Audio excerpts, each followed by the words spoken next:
Hello बच्चों, आज मैं तुम लोगों को एक अच्छी सी कहानी सुनाने जा रही हूँ। मौसम बड़ा ठंडा है, ठंडे में सोचे कि कुछ मनोरंजन हो जाए बच्चों के लिए, तो इसीलिए एक कहानी मैं तुम लोगों को सुना रही हूँ जिसका शीर्षक है मेहनत का फल। वैसे तो मेहनत का फल सभी जानते हैं कि अच्छा ही होता है। और ये कहानी जो है, ये घटना सच्ची घटना है, मेरे गांव की है, जो मैं अब कहानी के माध्यम से तुम लोगों को मैं सुना रही हूँ। एक गांव में एक किसान रहता था। नाम का था किसान था, लेकिन पेशे से वो कुम्हार था। उसका काम था मिट्टी के बर्तन बनाना, मिट्टी के बर्तन बनाता था, उसी से उसकी जीविका चलती थी। वो बेचारा बहुत ईमानदार और सीधा साधा था। उसके दो बेटे थे, एक का नाम था रामाधार और दूसरे का नाम था रामप्रीत। कहते हैं कि जथा नाम तथा गुण, जैसे उन सबों का नाम था वैसे ही उन लोगों के अंदर गुण भी भरे थे। तीनों बहुत मेहनती से मिलजुल के आपस में काम करते थे। दोनों बच्चे जो है यंग थे, इसलिए वो जाके तालाब से, नदी से मिट्टी इकट्ठा करके लाते थे, उसकी पिटाई करते थे, पैरों से मड़ाई करते थे। और जब वो मिट्टी बर्तन बनाने के काबिल हो जाता था, उसको एक जगह रख देते थे। जब मिट्टी तैयार हो जाती थी तो राम दिन जो था वो आता था और चाक पर बैठ के मिट्टी का जो है बर्तन को सांचा देता था। कभी घड़ा बनाया, सुराही बनाया, बड़े बड़े वो हौदे बनाए जिसमें जानवर पानी पीते हैं, कुल्हड़ बनाया, मतलब तरह तरह, कलश बनाया जो शादी ब्याह में यूज होता है। मेहनत से बनाता था। जब राम दिन बनाने का काम करता था तो उसके बच्चे जो हैं उसे धूप में ले जाके सुखाते थे।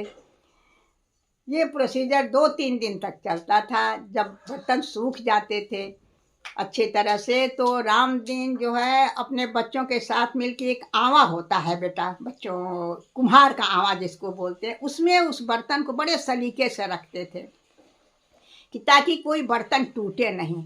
और बड़े तरीके से बर्तन रख के उस आवा में वो आग लगा देते थे और फिर 4 दिन में वो बर्तन जो है पक के तैयार हो जाता था। फिर 4 दिन के बाद उस बर्तन को निकाल के सलीके से रखते थे कि टूटने न पाए। भाई उनका व्यवसाय था, टूटेगा तो उनका नुकसान होगा। तो इसी प्रोसेस से बर्तन निकल जाता था। और राम दिन चूंकि बुढ़ा हो गया था तो उसको मतलब बर्तन को कैसे रंगाई पुताई, कैसे आकर्षक बनाया जाए, वो रामदेव को नहीं पता था। वो काम उसके बच्चे करते थे। बच्चे चूंकि समझदार थे तो वो रंगाई पुताई या पेंटिंग, डिजाइन देना, जो कुछ भी काम होता था उसके रामदेव के बच्चे करते थे। दोनों बच्चे बड़े निपुण थे। धीरे धीरे उसके बर्तन की, भाई अच्छा बर्तन था, सभी लोग उसको खरीदते थे, मांग बढ़ने लगी, उसकी अच्छी खासी व्यवसाय खूब बढ़िया चलने लगा। धीरे धीरे समय बदला, प्लास्टिक का समय आ गया। डिस्पोजल गिलास, बर्तन, प्लेटें, ये सब मार्केट में आ गई। जब प्लास्टिक के बर्तन मार्केट में आए तो रामदीन तो बहुत दुखी हुआ कि भाई अब मेरा क्या होगा, मेरे बच्चे कैसे क्या खाएंगे पिएंगे। उसको इस बात का दुख हुआ। फिर भी हिम्मत नहीं हारी, उसने अपने बच्चों के साथ मेहनत करने लगा। बस वो जो है, जो कुल्हड़ बनाता था कुल्हड़ छोड़ दिया, और जो प्लेट स्लेट जो कुछ बर्तन छोड़ दिया, जो वो बर्तन बनाने लगा जो शादी ब्याह में, पूजा पाठ में काम आता है। जैसे दिवाली के समय दिया तो मिट्टी का ही जनरली लोग जलाते हैं ना। भाई बच्चों, तुम लोग भी अपने घर में मिट्टी का दिया जलाते हो, लाख मोमबत्ती जला लो, लेकिन मिट्टी के दिए की बात ही अलग होती है। फिर रामदेव वो मिट्टी के दिए हुए यही बर्तन बनाता था, जो कि खूब लोग पूछने लगे उसको।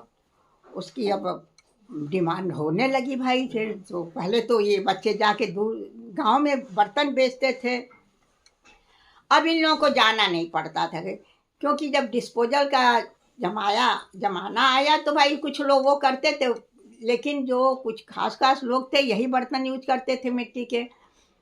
अब ग्राहक खुद रामदीन के घर पे आते थे और कहते थे कि हाँ, सेठ राम जी हैं क्या बच्चों, सेठ रामदीन जी हैं क्या।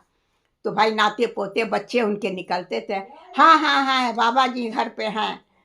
फिर सेठ रामदीन को बड़ा अपने को गर्व होता था कि आज हम सेठ रामदीन बन गए। और आते थे ग्राहक और जो उनको डिमांड होती थी, जो बर्तन चाहिए होता था, वो रामदीन को बताते थे। रामदीन अपने बच्चों को बोलते थे कि बच्चों ये बर्तन निकाल दो, और सारे भाई रामदीन के बच्चे वो बर्तन उनको दे देते थे।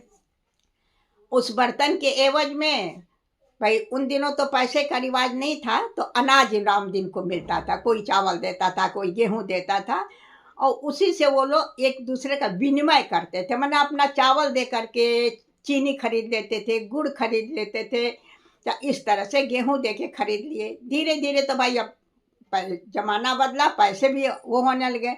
तब काफ़ी लोग, कुछ लोग पैसे दे के खरीदते थे उन बर्तनों को, कुछ लोग प्रथा थी तो अनाज दे के खरीदते थे। अब रामदीन का समय बहुत अच्छा हो गया। बच्चे दोनों बड़े लायक, मेहनती, ईमानदार। तो फिर रामदेव को तो अंदर से गर्व होता था, क्योंकि उनकी उम्र 95 साल की हो गई थी, लेकिन उनके अंदर जो हुनर था वो गजब का हुनर था। वो आज के डेट में भी अपने बच्चों को बताते थे कि बच्चे तुम लोग ऐसे करो तो सफलता मिलेगी, इस तरह से करोगे तो तुम्हारा व्यापार बढ़ेगा। बच्चे उनका अनुकरण करते थे और उन्हीं के बताए हुए मार्गों पे चल करके बच्चों ने अपना बिजनेस व्यवसाय बहुत बढ़ा लिया। अब धीरे धीरे वो जो रामदीन जो छोटी सी जो दुकान थी, एक बड़े दुकान के नाम पे उसका नाम उन्होंने रखा सेठ रामदीन एंड सन्स। अब इस नाम से वो दुकान प्रचलित हो गई।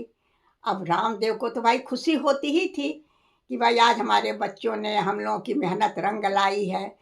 तो बच्चों देखो, जैसे रामदीन ने अपना सारा समय मेहनत और उसके बदौलत एक अच्छा सा व्यवसाय बनाया, जिसको उस पर गर्व होता था कि हाँ हमने कुछ किया है।